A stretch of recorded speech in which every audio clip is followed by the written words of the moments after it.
Hello there, sword friends. This is something of an informal type video where I'm just going to chat a little bit about some stuff because I got some knives from Mike Curley and I got 3 of them, and this one I get to keep and I'll talk about it last. These 2 were sent for the purposes of shits and giggles and examining. What I can say about this one, the first one, I think Mike considers this more of a experiment rather than like something to really take with a whole lot of seriousness. Mostly the handle is really small. Oddly, though, I'm I'm not the only cook here. In fact, I'm the least cook here. My wife uses it. The handle is too small for her hands as well, but it actually works pretty well for my daughter. Her hands, it's like the chef trainer knife. If you want a custom knife for your child to build up some knife and vegetable dicing skills, so it actually fits pretty well in her hand. And light-wise, it's a very comfortable, easy knife to move around. It's stupid sharp, so.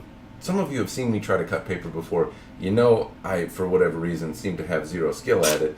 But this knife is how sharp Mike gets them makes it pretty easy to do any kind of cutting with. Makes me look impressive, like I know what I'm doing, and I don't. I fail at cutting paper. So this is very, very sharp. It's just the handle is not big enough to really for me to use. Like I'm holding the subcompact version of everyday carry chef knives or something like that, and yeah, not something I would use comfortably. But if I look at the handle, some of the finishing touches on here, the shaping is really nice. The handle scale got cracked here, but if I look at the addition of like an aluminum, or I think it must be aluminum, or some sort of metal side panel underneath the scale, as well as the finishing as it kind of switches between wood and whatever type of material this is, the Masonic pin or mosaic pin. I don't know. I'm saying mosaic pin, I think is what they're called. I've had my coffee today, but it doesn't show. Anyway, this is actually pretty nice. And what I noticed is that in the little bit of use I've done with it, it doesn't stain the same way. So the knife will stain. It's made out of high carbon steel, but I didn't notice that it left any kind of weird aromas or that it stained really, really quickly. And that is something that I would note about this one. So it looks like it's differentially hardened. It's a really nice looking knife, but the etching that's used on it leaves a little bit, at least initially, kind of an odor on the food, which is something I think could be addressed if it's not a review sample and it's cleaned off. But it also stains really easy. So I've gotten a couple little rust spots on here already, and that was just from kind of boning a chicken and cutting up some tomatoes. So I haven't used it a whole lot, but what I can say about this one is that the shape is really comfortable, and I think Mike considered this one almost a failure, at least not his finest work. And so from my perspective, this is actually an extremely comfortable knife to use. It's a little bit more my size than the one I got, which is a lot lighter, but it's still really, really well balanced, and it's not terribly heavy. It's a very comfortable piece, and I also like the finishing touches he's got on it. The pins don't stand out, and I wish I could probably do a better job of taking video of it. I only did a little bit of use with it, but overall I found it very comfortable. And again, it's just stupid sharp. Now I drove the tip into a granite countertop, and if I can try and cut with just the tip up here, it's moving through the paper still much better than I normally do. It's really sharp, but the tip I think has rolled maybe just a little bit.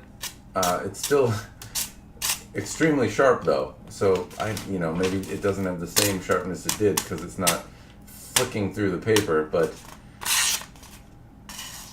I don't know, maybe it does. Maybe it's just my angle and terribleness at doing. No, it seems quite sharp. Anyway. The long and the short of it is that it is a very sharp knife, and it's very comfortable, and Mike's skills at chef knife making are pretty good. This is a Goto knife, or a Japanese style chef knife, almost maybe a little bit of a mix between a Western and a Japanese style knife. I don't really know what else to say about it other than I personally like the way this sumbitch feels, and if I prefer it, honestly, the weight of it to the one that I have right now. The handle's a bit different. If I compare the chef knife that I have, I like the kind of triangular thing. This one isn't bad to hold on to, but it doesn't have the same kind of sense of grip and 80s coolness that the other knife I have does. Lastly is this. Now, I haven't gotten a chance to play with it much, but this is something that I mentioned Mike was sending me in a review that I did some time ago, and it is a knife that was made from stuff at my late grandmother's house. So like an old file, I think is what it was made from in my grandma's garage. That is something my grandpa used. He passed many years ago, but just stuff from my grandma's house is what Mike used to make this, minus the scales. She was a fan of ladybugs, and so we went with a ladybug-esque kind of colors. It didn't come out exactly ladybug-ish, but it's also not a ladybug, it's a knife. So handle-wise, he was kind of feeling bad about how it felt. I think it's actually a really surprisingly comfortable knife. It's skinny and small, but the way it kind of feels in my hand, I don't have really any gripes. And to me, that's absolutely awesome. It's awesome to have kind of a retooled memento of my grandma. So I'm happy as a pig in shit with this. I think it's great, and to be able to take something sentimental that otherwise would honestly like an old file that's rusted up and not really usable anymore, and to turn it into something that I can make dinner with my family with and kind of feel like my grandma's there with me, even in some minor ways, is pretty cool. So the fact that he did that is awesome, and I've really no complaints over the shape of the knife. I think it's awesome. So anyway, I'll wrap it up there just by showing some of the doodads that Mike sent me. If you're looking for a custom chef knife, I'll include the link in the description down below. He can make you all sorts of cool stuff, and the fact that he can just take bits of stuff that you might have that can be turned into a knife and actually produce something functional is I don't know. To me, that I find that is magical. So anyway, that's what I got for you. I hope it's of interest, and as always, cheers and thanks for watching.